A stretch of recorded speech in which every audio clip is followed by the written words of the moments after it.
আসসালামু আলাইকুম friends, welcome back to programming kit. এই ভিডিওতে আমরা আমাদের প্রিভিয়াস সিরিজটাকে কন্টিনিউ করবো। সেটা আমরা আলোচনা করতেছিলাম লারাভেলের কিছু টিপস অ্যান্ড ট্রিক্স নিয়ে। তার ধারাবাহিকতায় স্পেশালি এই ভিডিওতে আমরা যেটা নিয়ে কাজ করবো সেটা হচ্ছে আমাদের সবার পরিচিত ফাইন্ড ফাংশন। অর্থাৎ এলিকুয়েন্টের আমরা জানি যে ফাইন্ড দিয়ে যে কোনো একটা আইডি দিয়ে ডেটা কুইকলি গেট করতে পারি। আমাদের ওয়্যার স্টেটমেন্ট লিখতে হয় না, সো আমরা ইজিলি জাস্ট ফাইন্ড করে করতে পারি। সো আমরা মূলত এই ভিডিওতে সেই পরিচিত ফাংশনটাকে একটু খুঁটিয়ে দেখবো, এটা দিয়ে আরও কী কী করা যায় সেই বিষয়ে আমরা একটু দেখবো। সো চলুন, প্রথমেই অ্যাজ ইউজুয়াল আমার সেট আপ সম্বন্ধে যারা সিরিজটা দেখতেছেন অলরেডি জানেন যে ফ্রেশ অ্যাপ্লিকেশন এবং আমাদের ডেটাবেজে কিছু দামি ডেটা সিট করা আছে। সো এরপর আমি জাস্ট এগুলো দিয়ে কাজ শুরু করবো। So let me delete all of it. So আমাদের জাস্ট টেস্ট রাউট আছে।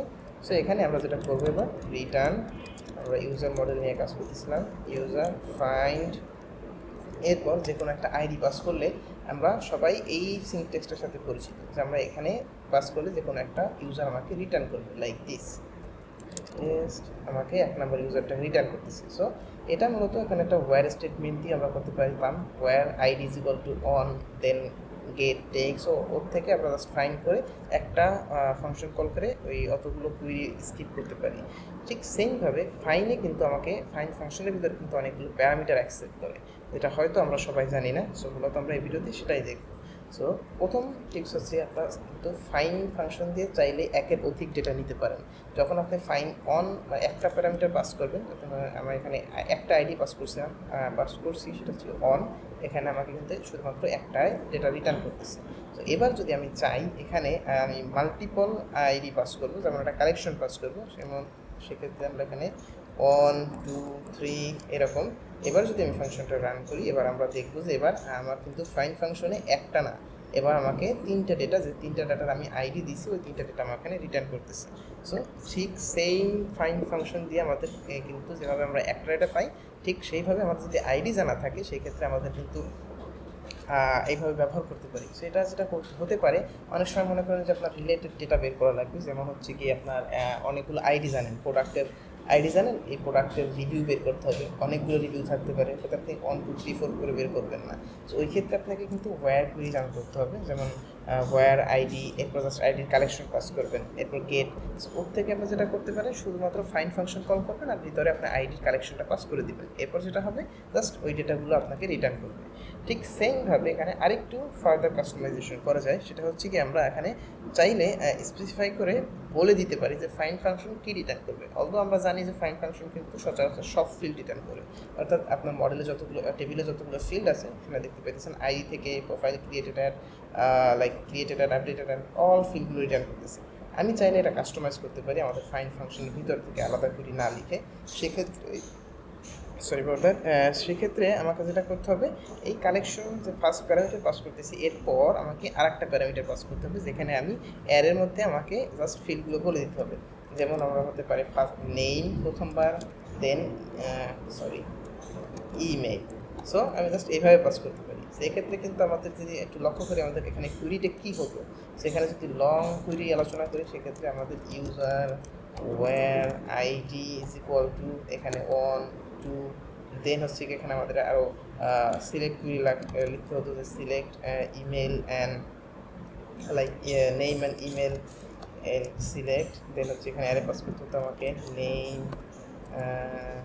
দেন ইমেল লাইক দিস, দেন আমাকে লাস্টে গেট করতে হতো। আপনারা দেখতে পাচ্ছেন কিন্তু লম্বা একটা কুইরি, আর এখানে যদি অনেকগুলো ফিল্ড থাকে সেক্ষেত্রে অনেক বড় হয়ে যাবে। এক্ষেত্রে আমরা যেটা করতে পারি, এখানে এটাকে শর্ট করে শুধুমাত্র ফাইন ফাংশন ব্যবহার করতে পারি, যার প্রথম প্যারামিটার হিসেবে আমরা অনেকগুলো আইডি পাস করতে পারি যদি আমাদের থাকে। এরপর সেকেন্ড ফাংশনে সেকেন্ড প্যারামিটারে আমরা জাস্ট ফিল্ডগুলো ডিফাইন করতে পারি যে কোন কোন ফিল্ড আমি রিটার্ন করতে চাচ্ছি। তো আমি যদি এখানে রিটার্ন রিলোড দিই, ঠিক দেখতে পাবেন যে আমাদের এখানে কিন্তু ওই ফিল্ডগুলো রিটার্ন করতেছে। আর একটা জিনিস এখানে লক্ষ্য করেন, আমি কিন্তু ফাইন্ডের ভিতরে দুটো ফিল্ড বলছি, এখানে কিন্তু আমাকে অলরেডি তিনটা ফিল্ড রিটার্ন করতেছে।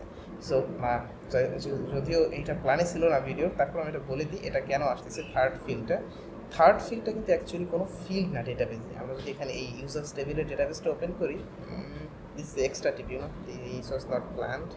সো এখানে আপনারা যদি লক্ষ্য করেন, এখানে আপনাদের যে ফিল্ডটা আমরা দেখতেছিলাম যে প্রোফাইল ফটো ইউআরএল, এটা কিন্তু এখানে নাই। আমাদের যেটা আছে সেটা হচ্ছে গিয়ে প্রোফাইল ফটো পাথ। ইউআরএল ফিল্ডটা কিন্তু এখানে নাই। সো আমরা যদিও এখানে ফাইন্ড দিয়ে সিলেক্ট বলে দিছি যে এই দুটো ফিল্ড রিটার্ন করবো, কিন্তু এখানে তিনটা আসতেছে। এর কারণ হচ্ছে এটা অ্যাকচুয়াল ডেটাবেস ফিল্ড না, এটা অ্যাক্সেসর, লারাভেল অ্যাক্সেসর দিয়ে একটা ফিল্ড অ্যাড করা হয়েছে, অ্যাপেন্ড করা হয়েছে। আমরা যদি মডেলে চলে যাই সেক্ষেত্রে আমরা দেখতে পাবো এখানে আমাদের নিশ্চয়ই অ্যাপেন্ড থাকবে, হেয়ার উই গো অ্যাপেন্ড, যেখানে আমরা ইউজার ফটো ইউআরএল দেখতে পেতেছি অ্যাপেন্ড করা। সো এটার মাধ্যমে এই ফিল্ডটা আসতেছে। সো সেই জন্য এটা আমাদের সিলেক্ট কুইরিটাকে ওভাররাইড করে এখানে চলে আসতেছে। তো নর্মালি যখন আপনি ওইভাবে ফাইন্ডের ভিতরে ফিল্ড বলে দিবেন, এটা কখনোই শো করবে না। সো গাইস, আই থিঙ্ক আপনারা এই স্মল স্মল টিপগুলো এনজয় করতেছেন। আর আমরা যেটা করতে পারি, এখানে আর একটা বিষয় আছে, সেটা হচ্ছে কি এখানে যেমন ফাইন ফাংশনের ভিতরে ফিল্ড অ্যাসাইন করা যায়, ঠিক সেমভাবে আরেকটা ফাংশনের ভিতরে ফিল্ড অ্যাসাইন করা যায়। সেটা আমি একটু কুইকলি দেখাই দিই, এটার জন্য ডেডিকেটেড ভিডিও আসলে আসে না। সো আমি এটার ভিতরে অ্যাপ্লাই করে দিব। সেটা হচ্ছে কি অল ফাংশনের ভিতরেও কিন্তু আমরা বলে দিতে পারি যে কী কী ফিল্ড আমরা চাচ্ছি ডেটাবেস থেকে। এমন না অল বলতে যে অল রিটার্ন করতে হবে, এমন কোনো কিছু না। এখানে যদি আমি দুটো ফিল্ড বলে দিই এবং ওখানে আমি যদি সেম ব্রাউজে হিট করি, দেখেন আমার কিন্তু শুধু ওই দুটো ফিল্ড রিটার্ন করতেছে। সো আমাদের ডেটা সব চলে আসবে, কিন্তু ফিল্ডগুলো দুটোই রিটার্ন করবে। সো দেখতে পাচ্ছেন আমরা কীভাবে ফাইন্ড ফাংশনের ভিতরে এবং অল ফাংশনের ভিতরে কাস্টম ফিল্ড সিলেক্ট বলে দিতে পারি যে কোন কোন ফিল্ড আসবে।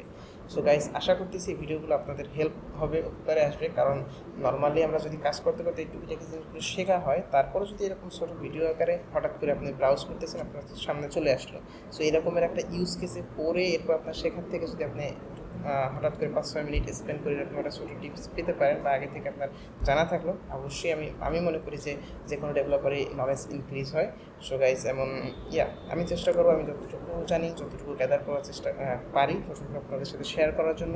সো গাইস, আশা করতেছি আপনাদের উপকারে আসবে। আর অবশ্যই যদি উপকারে আসে, শেয়ার করতে ভুলবেন না। আর অবশ্যই যারা এখনও সাবস্ক্রাইব করেন নাই, প্লিজ সাবস্ক্রাইব করে নেন। আমরা ইনশাল্লাহ নেক্সট ভালো ভালো ভিডিও দেওয়ার চেষ্টা করবো। সো গাইস, এই ভিডিওটা এই পর্যন্ত। Thank you for watching. আল্লাহ হাফিজ।